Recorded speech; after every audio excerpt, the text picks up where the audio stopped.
నమస్తే, welcome to our channel. నేను విశాల్ని. YCP నేత పేర్ని నాని వైసీపీ పార్టీలు ఎవరు నేతలు అరెస్ట్ అవుతున్నా సరే ముందుండి ఘాటు వ్యాఖ్యలు చేస్తూ ఉండేవాడు. మరి ముఖ్యంగా చూసుకుంటే ఈరోజు లిక్కర్ స్కామ్కు సంబంధించి నిన్న మిథున్ రెడ్డి అరెస్ట్ అయితే వైసీపీ నేతలు ప్రతి ఒక్కరు బయటకు వచ్చి మీడియా ముందుకు వచ్చి మాట్లాడుతున్నారు. కానీ పేర్ని నాని ప్రస్తావన ఎక్కడా కూడా రాలేదు. కానీ పేర్ని నాని ఇప్పుడు అజ్ఞాతంలోకి వెళ్ళిపోయారా అంటే అవుననే సమాధానం కూడా వస్తుంది. తర్వాత ఏం జరుగుతుంది పేర్ని నాని విషయంలో ఇలాంటివన్నీ డిస్కషన్ చేసే ముందు స్టూడియోలో ఉన్నారు అనలిస్ట్ అశోక్ కుమార్ గారు ఉన్నారు. వారి విషయాలను తెలుసుకునే ప్రయత్నం చేద్దాం. అశోక్ గారు నమస్కారం. నమస్తే అండి. వైసీపీ పార్టీలు ఎవరు అరెస్ట్ అవుతున్నా ముందుండి పేర్ని నాని మాట్లాడే వ్యాఖ్యలు చూస్తూనే ఉంటాం. మరి ముఖ్యంగా చూసుకుంటే ఇప్పుడు మిథున్ రెడ్డి అరెస్ట్ అయిన తర్వాత ఎక్కడ కూడా పేర్ని నాని స్పందన అయితే రాలేదు. ఎందుకంటే ఇప్పుడు అజ్ఞాతంలోకి వెళ్ళిపోయారని మనకు సమాధానం వస్తుంది. ఏం చెప్తావు దీని మీద? తేలుగుట్టిన దొంగ అని పెద్దవాళ్ళు ఊరికే రాయలే సామెత, అర్థమైందా? ఎటువంటి వ్యాఖ్యలు చేస్తా ఉన్నా అక్కడ ఆర్కే రోజా అంతెందుకు లక్ష్మీ పార్వతి కూడా మాట్లాడుతాను వచ్చి, లేకుంటే చోట మోట నాయకులు అందరూ మాట్లాడుతూనే ఉన్నారు. ఒరే నాయన ఆడ తప్పు జరిగిందని మనకు అర్థమవుతుంది. వాస్తవం అక్కడ తప్పు జరిగిందిరో అని కాకుంటే ఇక్కడ మాజీ డిప్యూటీ చీఫ్ మినిస్టర్గా పనిచేశాడు ఆయన నారాయణ స్వామి. ఆయన జగన్మోహన్ రెడ్డి గారి సామాజిక వర్గం కాదు, వెనకబడినటువంటి షెడ్యూల్ క్యాస్ట్లో ఉన్నటువంటి వ్యక్తి. ఆయన్ని ఎక్కడైనా డబ్బులు ఆయనకు అందినట్టు కానీ లేకుంటే ఆయన ఏదో డబ్బులు తీసుకున్నట్టు కానీ మద్యం స్కామ్కి సంబంధించి ఎక్కడ మనం వినలా. కేవలం వీళ్ళని ఎట్టంటేనండి వాడుకునేది జగన్మోహన్ రెడ్డి గారు. నా ఎస్సీలు, నా బీసీలు, నా ఎస్టీలు అనేటువంటి జగన్మోహన్ రెడ్డి ఆ నారాయణ స్వామిని కేవలం డిప్యూటీ చీఫ్ మినిస్టర్ గాను, దాంతోపాటు ఎక్సైజ్ శాఖ మంత్రి గాను. ఒరే నాయన 3,500 కోట్లు అఫీషియల్గా మీరు డబ్బులు కొట్టేశారు, దాంట్లో ఒక 50 కోట్లు లేకపోయినారా ఈ నారాయణ స్వామికి? లేదా దాంట్లో ఏదైనా ఇన్వాల్వ్మెంట్ చేసి అంత ఇంత ఒక 1% 2% చెప్పింటే 100 కోట్లు దాటిపోయింటాయి కదా. దాంట్లో ఇన్వాల్వ్ చేయలే ఈ నారాయణ స్వామికి, ఎక్కడ డబ్బులు అందలా. ఇక్కడ ఓవరాల్గా నేను చెప్పేది ఏంటంటే కొంతమంది ఏ పార్టీలోనైనా కావచ్చు డైరెక్ట్గా డబ్బులు తీసుకున్న వాళ్ళు ఉండకపోగా పార్టీ పైన అభిమానం లేదా ఆ పార్టీ నుంచి కానీ బయటకు వస్తే ఇతర పార్టీల్లో విలువ ఉండదని చెప్పి కొంతమంది చాలామంది ఇప్పుడు వైసీపీలో మనం చూస్తున్నాం. కుడితిలో పడిన ఎలక మాత్రం గింజుకుంటూ ఉంటారు, వేరే పార్టీలో పోవాలనుకుంటారు, ఆ పార్టీలోకి రానిరు. అటువంటి వాళ్ళందరూ కూడా బయటకు వచ్చి మాట్లాడుతున్నారు. కోసం మెరిపోయిందంటే ప్రతి దానికి ఊన్నా ఆన్నా దగ్గిన తుమ్మిన ప్రతి దానికి పేర్ని నాని గారు ఉండి మాట్లాడేవారు. వాస్తవంగా మనం చూస్తూనే ఉన్నాం. మీరు అన్నట్లు ఏ అరెస్ట్ అయినా కూడా లేదా అంతెందుకండి, ఇప్పుడు వల్లంనేని వంశీమోహన్ అంటే అరెస్ట్ అయినాడు, ఆయన విషయంపై నేను మాట్లాడుతున్నాడు. పక్కన పెడితే కొడాలి నాని హెల్త్ బాగుండదో బాగలేదో ఇవన్నీ అందరికి మనకు తెలుసు. 2-3 నెలలు ఆయన కోలుకోవడానికి టైం పడుతుంది. లేదా ఆయన హెల్త్ ఆల్రెడీ బాగుండొచ్చు కూడా, అది కావాలని అదేదో పైన ల్యాప్టాప్ ఒకటి తగిలించుకొని తిరుగుతున్నాడు. ఆయనకి కావాలని ఇంకొక 2-3 నెలలు వ్యవధి పెడితే బాగుంటుంది కదా అని ఒక 3 నెలలు ఆగండి. ఈయన ఎంత మర్మం చూడు పేరు నాని చేసినటువంటి వ్యాఖ్య. ఒక 3 నెలలు ఆగండి, తర్వాత ఒకసారి కొడాలని తాడో పేడ తేల్చుకుందాము అని చెప్పి అంటున్నాడు. అంటే 3 నెలలు టైం ఈయనంతటికి ఈయన టైం ఇప్పించినట్టు అయింది నన్ను అడిగితే. వాస్తవంగా ఆయన హెల్త్ బాగుంది, ఒక 10-15 రోజుల్లో అరెస్ట్ అవ్వచ్చు కొడాలని. ఆయన్ని కూడా ఈయన హక్కుని చేర్చుకొని ఆయనకి సపోర్ట్గా ఒక 3 నెలలు టైం అడిగినాడు. ఒక లాజికల్గా 3 నెలలు టైం అడిగినాడు చెప్దాంలే కథ అని. సో ఇటువంటి అంటే లైవ్ ఎగ్జాంపుల్స్ అయింది. వల్లంనేని వంశీ గురించి మాట్లాడినాడు, కొడాలి నాని గురించి మాట్లాడినాడు. అంతేందుకు కొడాలి నాని నియోజకవర్గంలోకి ఒక జెడ్పీటీసీ మహిళ ఏదైతే కావాలని బీసీ మహిళని ఇన్వాల్వ్ చేసి వాళ్ళు ఆడున్నటువంటి టీడీపీ కార్యకర్తలు ఎవరి కోసం వెయిట్ చేశారు? కొడాలి నాని కోసం, పేర్ని నాని కోసం వెయిట్ చేశారు. ఆ రోజు మనం చూసాం ఎంత కుట్రపూరితంగా ఈయన చేసినటువంటి వ్యాఖ్యలు. ఆయన ఫోన్ మాట్లాడేది మనం అందరం చూసాం. ఏమని మాట్లాడాడంటే, అరే నేను కావాలనే పురమాయించాను, మహిళ అందులోనూ బీసీ, 2 దెబ్బకి 2 పెట్టలో బీసీ మహిళ కాబట్టి ఇంకా మనకు ఎమోషన్ రేకెత్తిచ్చే విధంగా ఒక ప్లాన్ చేశాను, అధినేత వరకు తీసుకెళ్ళండి. ప్రతి నియోజకవర్గంలో పెద్ద పెద్ద నాయకులందరూ ఇన్వాల్వ్ అయ్యి రోడ్లపైకి వచ్చి అమ్మో బీసీ మహిళలను అమాదిరాజు చేస్తారా, బీసీ మహిళలపై హత్య చేయడానికి పూనుకుంటారు. ఒక చిన్న గీత చూపిన బీసీ మహిళకి ఎక్కడా లేదు. ఇటువంటివన్నీ అంటే ఒక పెద్ద సైనికుడు మాత్రం ఇన్వాల్వ్ అయిపోయినాడు పేర్ని నాని. మనం చూసాం ఏది వైసీపీలో ఒక సైనికుడు మాత్రం. అటువంటి పేర్ని నాని మీరు చెప్పినట్టు ఏడ కనపడలా. ఏది మిథున్ రెడ్డి అంటే ఆశామాషి వ్యక్తి కాదు, స్వయంగా ఆయనే ఇప్పుడు సిటీ అధికారులతో బెదిరిస్తున్నాడంటే ఏమని, దేశంలో కల్లా ఉన్నటువంటి టాప్ 5 ఇన్ఫ్లుయెన్సర్ ఎంపీస్లో నేనొక్కడిని, అది గుర్తుపెట్టుకొని అధికారం మీద ఎప్పుడు ఉండదో. నెక్స్ట్ రానున్న టర్మ్లో ఖచ్చితంగా నేను మళ్ళీ ఎంపీ అవుతాను, ఖచ్చితంగా మా ప్రభుత్వం వస్తుంది, మీ కథ ఏందో మేము చెప్తామని చెప్పి చెవిరెడ్డి భాస్కర్ రెడ్డి మాత్రం ఈయన బెదిరించినటువంటి ధోరణి.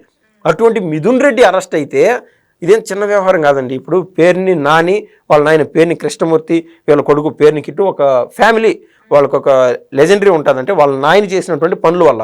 ఇదే మాదిరి మిథున్ రెడ్డి వాళ్ళ నాయన ఎవరైతే ఉన్నారో పెద్దిరెడ్డి రామచంద్రారెడ్డి, ఆయన కూడా ఒక లెగసీ ఉండే ఫ్యామిలీ. ఆ డబ్బుల పరంగా అనుకోండి, ఏదో పేర్లు పలుకుబడి డబ్బుల పరంగా ఏ రకంగా అయినా. కాబట్టి అటువంటి ఫ్యామిలీకి ఏదో ఇబ్బంది జరిగినప్పుడు లేదా అటువంటి మిథున్ రెడ్డి అరెస్ట్ అయినప్పుడు ప్రధానంగా ఇది ఆ టోకన్లో నెంబర్ 1లో ఉంటాడు. ఆయన తరపున వకాల్తా పుచ్చుకొని లాజికల్ మాట్లాడే దాంట్లో ఈయనకు పెట్టిన పేరు ఏంటంటే లాజికల్ మాట్లాడుతూ ఉంటాడు. ఎక్కువ లాజికల్గా మాట్లాడనొచ్చు. అసలు మిథున్ రెడ్డిని ఎందుకు అరెస్ట్ చేశారు? ఇన్నాళ్ళు లేని లెక్కర్ స్కామ్లో మిథున్ రెడ్డి పేరు ఎట్లా వచ్చిందంటే అన్ని క్లారిటీగా ప్రజలు బేరీ చేసుకుంటారు. మిథున్ రెడ్డి పేరు అప్పటి నుంచి ఉన్నది, కానీ ఆయన ఏ విధంగా ఇన్వాల్వ్ అయినాడు అనేది సిట్టు ఇప్పుడు నీట్గా ప్రూఫ్తో సహా తీసిందని చెప్పి ప్రజలు గ్రహిస్తారు. అది వేరే విషయం. కాబట్టి ఆయన వకాల్తా పుచ్చుకొని లాజికల్గా మాట్లాడనొచ్చు. ఎక్కడా కనపడలా. ఏంద్రా నాయనా అని ఆలోచన చేసి చూస్తే అబ్బా కొడుకులు, అంటే వాళ్ళు చెప్పిన లాంగ్వేజ్లో నేను చెప్తాను, అబ్బా కొడుకులు పేరుని నాని, ఆ పేరుని కిట్టు, వీళ్ళిద్దరు ఏం చేశారు? ముందు పేరుని కిట్టు తగులుకున్నాడు. ఏమని? కోడో లేకుండా అంటే ఏదన్నా మటనో తిన్నప్పుడు మేము తిన్నాం కదా అని ఎముకలు మెడలో వేసుకొని తిరుగుతామా? అట్లా చేయకూడదు, దానికి వేరే విధానం ఉండాలి. రప్ప రప్ప అనేది పిల్ల గుంపు మాట్లాడతారని చెప్పి జగన్మోహన్ రెడ్డిని సైతం కించపరిచే విధంగా మాట్లాడినాడు. ఇదే పేరుని నాని కొడుకు పేరుని కిట్టు, ఒరే ఈడేదో దొప్పకొచ్చేట్టుగా ఉన్నాడు, ఇంటిపైకి ఇబ్బంది, ఈ మాదిరి పేరుని కిట్టు ఏడ అరెస్ట్ అవుతాడు అని చెప్పి పాపం పేరుని కిట్టు వల్ల పేరుని నాని కార్నర్ అయిపోయి ఏం చేశాడు? ఒక తప్పు సహజంగా ఏదైనా ఒక తప్పు జరిగితే, ఇంత పెద్ద తప్పు అనుకోండి, ఫర్ ఎగ్జాంపుల్ తొడ వాహనాలు ఏదైతే లెక్క స్కామ్ కోసం వాడుతూ ఉన్నారో ప్రభుత్వ వాహనాలని వేరే వాటికి వాడడం అనేది చాలా తప్పు. అది క్షమించరానంత తప్పు. ఆ కేసులో ఇమీడియట్గా అరెస్ట్ అయిన వాళ్ళు కొడుకులు ఎవరు? చెవిరెడ్డి భాస్కర్ రెడ్డి కావచ్చు, వాళ్ళ కొడుకు మోహిత్ రెడ్డి కావచ్చు. పెద్ద తప్పు అది. అంటే ఈ లెవెల్ అనుకోండి. ఇప్పుడు మద్య స్కామ్ చూస్తే వీళ్ళు వాడిన వాహనాలు దేనికి? మద్య స్కామ్ కోసం. ఆ బాహుబలిలో రానా ఈ లెవెల్లో ఉంటే వేరే ఆయన బాహుబలి ఆ లెవెల్లో ఉంటాడు కదా. ఆ మాదిరి లెక్కర్ స్కామ్ ఇంత పెద్దది. కాబట్టి వీళ్ళు చేసినటువంటి తప్పు చిన్నదైపోయింది. ఆ విధంగా పేరుని కిట్టుని కాపాడుకోవడానికి వాడు ఏదో రపరప అన్నాడు, ఎముకలు మెల్లో వేసుకుంటా ఉన్నాడు, చికెన్లు ముక్కలు అన్నాడు. ఇది ఇట్ట కాదని చెప్పి పాపం ఆ కొడుకుని తప్పించడానికి ఈయన చేసినటువంటి ప్రయత్నం ఏంటంటే రప్ప నరకడం ఏంది, అదేంది, ఎన్ని పిల్లలు మాట్లాడే మాటలు. మనం కన్ను కొడితే రాత్రుల్లో అయిపోవాలా, రాత్రుల్లో వేసేయాలా, తర్వాత రోజు పొద్దునే పరామర్శకు పోయి ఏంద్రా ఇట్ట జరిగింది, అయ్యో ఇంత పిన్న చచ్చిపోతాడు అనుకోలేదు, ఎవరు చేసినారో ఏమో అన్నట్టు మనం నీతి వాక్యాలు చెప్పాలా, అట్ట చేయాలరా ముండా కొడకల్లారా అన్నట్టు మాట అన్నాడు. వాస్తవంగా ఆయన అంటే పేరుని కిట్టు సేఫ్. ఆయన ఏమన్నాడు? వాడు పేరుని కిట్టు తెలియక ఏదో ఎముకలు మెల్ల వేసుకొని అనేది ఆడు కనుమరుగైపోయినాడు. చిన్న తప్పు అయిపోయింది. పేరుని నాని చేసినటువంటి వ్యాఖ్యలు హల్చల్ అయిపోయినాయి. పేరుని కిట్టు గురించి ఎవరైనా ఏ సోషల్ మీడియాలో మాట్లాడుతున్నారండి? లేదు. మాట్లాడుతున్నల్లా పేరుని నాని గురించే. ఒరే ఈ కేసు ఇంకా వీళ్ళు కేసు రిజిస్టర్ చేయలేదు, నేను జైలుకు పోయేట్టుకోలేను అంటే నెమ్మది ఎవరన్నా పేరుని కిట్టుపైకి ఆలోచన వెళ్తాదని చెప్పి ఈయన మళ్ళీ రాష్ట్ర వ్యాప్తంగా బీసీ మహిళ అనే పేరుతో అంతా వేరే స్ప్రెడ్డింగ్ చేసినట్టు చూసాం. ఎక్కడ పోయినా కూడా వివాదాస్పద వ్యాఖ్యలు చేయడము ఇదంతా అండి ఒక తండ్రి తన కొడుకు పైన ఉన్నటువంటి ప్రేమతో చేసిందిగా నేనైతే ఖచ్చితంగా అభివర్ణిస్తా.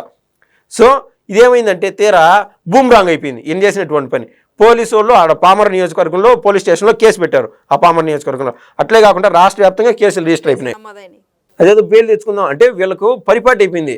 కోర్టుకు వెళ్తే బెయిల్ వస్తాయిలే, ఏమంటే మహాంటి కేసు పెట్టారు సింపతి ఉంటుంది అనుకోను, లేదంటే వీళ్ళ కొడుకుని సేవ్ చేద్దాం అనుకో, 2 యాంగిల్ ఆలోచన చేశాడు.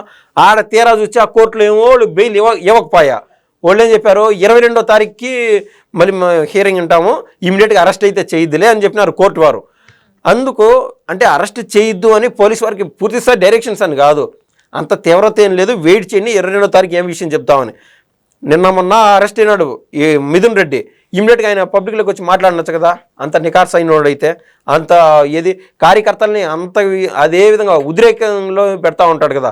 కార్యకర్తలు మీరు భయపడదు, బయటకు వచ్చి మాట్లాడండి, కొట్టండి, తిట్టండి, లేదంటే అమ్మట్రాంబాబు కూడా అట్టేనాడు కదా, నేను 70 వయసులో ఉన్నాను, మీరంతా ముందుకు పోండి, మీ వెనకాల నేను ఉన్నా అని చెప్పి ఆ విధంగా కార్యకర్తలని ఇబ్బందులు పాలు చేసేటువంటి పేరుని నాని ఇవాళ దమ్ము ధైర్యం ఉంటే వచ్చి ప్రెస్ మీట్ పెట్టమని చూసాను. ఆ విధంగా లేదు. ఎందుకంటే ప్రెస్ మీట్ పెట్టడానికి వచ్చితే పోలీసు వాళ్ళు వెయిట్ చేస్తున్నారు. సో మొత్తం మీద ఈ మిథున్ రెడ్డికి పట్టిన గతే ఈయనకు పట్టబోతుంది. మిథున్ రెడ్డి కోసం నిన్న మనం చూసాం, పోలీసులు గాలింపుల్లోనే ఉన్నారు. ఆ హెడ్డింగ్లు కూడా మనం చూసాం. ఇప్పుడు అదే మాదిర పోలీసు వాళ్ళు ఈ యొక్క పేరు నాని కోసం గాలింపు చర్యల్లో ఉన్నారు. అది ఆషామాషి కేసు కాదు. కావాలంటే మీరు గూగుల్ చేయండి, థ్రెటన్ టు డెత్ లేకుండా ఉంటే వాళ్ళని ఏదో చంపుదామని బెదిరించినా కూడా దాదాపు 6 నుంచి 7 సంవత్సరాల పాటు కేసు పడుతుంది. చంపినంత పని. చంపితే నీకేమన్నా 14 ఏళ్ళు జైలు శిక్ష, లేదంటే మరణ శిక్ష, యావజీవ కారాగార శిక్ష అంటాం కదా. ఇవి కాకుండా భయపెట్టినా కూడా 6 నుంచి 7 ఏళ్ళు జైలు శిక్ష పడుతుంది. దీనికి భయపడినటువంటి పేరుని నాని కుక్క పిల్ల మాదిర ఏడాన్నో తిరుగుతున్నాడు. వైసీపీ వారే ఆయనకు ఒత్తాస పలికి ఆయన ఏదో కూర్చొని పెట్టి ఏడాన్నో మధ్యస్థం చేస్తూ ఉన్నట్టున్నారు. ఆల్రెడీ మనం చూసాం నెల్లూరు జిల్లాలో పెద్దపుల్లు అనేటువంటి కాకాని గోవర్ధన్ రెడ్డి కూడా ఇదే మాదిరి పేరుని మాదిరి ఆడ తప్పించుకోవడం, బెంగళూరు పోవడం, కేరళ పోవడం, ఎంత తప్పించుకుంటూ తిరిగినాడు. ఆ దశలో పేరుని నాని ఉన్నాడు. ఇదేందండి ఇప్పుడు 22వ తారీఖు వాళ్ళు బెయిల్ ఇస్తారా లేదా ప్రీ బెయిల్ అది పక్కన పెడితే బెయిల్ ఇవ్వమనగా చెప్తే అరెస్ట్ అయిపోతాడు. అరెస్ట్ అయినా కదా మళ్ళీ ఉండే సినిమా 7-8 కేసులు రెడీగా ఉన్నాయి ఉచ్చు బిగించుకునే విధంగా. దానికి భయపడుతున్నాడు. అంత ఆశామాషిగా ఉన్నదో. అప్పుడు కిట్టుగాడికి టికెట్ కూడా ఇయ్యరు. నెక్స్ట్ వాళ్ళ నాయన చూసి టికెట్ ఇస్తున్నారు. ఇప్పుడు ఆయన చేసినటువంటి స్కామ్ నాయన కొడుకులు తండ్రి ఇన్వాల్వ్మెంట్ లేకుండా కొడుకు అంత ధైర్యం ఉండదంటారా? ఏది 10,000 కుటుంబాలకి మీకు ఇల్లులు కల్పిస్తామని చెప్పి వాళ్ళు ఎంత మోసం చేశారు. అసలు ల్యాండే ఉండదు. ఆ సర్వే నెంబర్ ఏదో పుట్టించేసి వాళ్ళకి ఏదో డాక్యుమెంట్ లేడు. వీళ్ళు ఎంఆర్ఓ ఆఫీసులకు పోతే ఎంఆర్ఓ వాళ్ళు ఒరే నాయనాడు భూమే లేదు కదరా అంటే వాళ్ళు వచ్చి వీళ్ళకి చెప్తే ఉండి ఎలక్షన్లు అయిపోయి లేదో ఒకటి చేద్దాంలే అన్నారు. ఎట్నో దేవుడు ఉన్నాడు. జగన్మోహన్ రెడ్డి చెప్పిన భాషలో ఆ దేవుడు అన్ని చూశాడు, వాళ్ళని ఓడిచ్చేశాడు. కాబట్టి పేరుని నాని గాన జైలుకి వెళ్తే వాళ్ళ కొడుకైనటువంటి పేరుని కిట్టు పరిస్థితి అదో గతి పడిపోతాడు. కాబట్టి దాని గురించి టెన్షన్ పడి ఆయన బీపీని కంట్రోల్ చేసుకునే పరిస్థితుల్లో పేరుని నాని గారు ఇవాళ ఉన్నారు. సో ఇదండి, చూశారు కదా, పేరుని నాని అజ్ఞాతంలోకి వెళ్ళిపోయారని మనకు వస్తున్న సమాచారం. నెక్స్ట్ ఎప్పుడు అరెస్ట్ అవుతారో నెక్స్ట్ వీడియోలో అయితే తెలుసుకుందాం. Thank you. ధన్యవాదాలండి.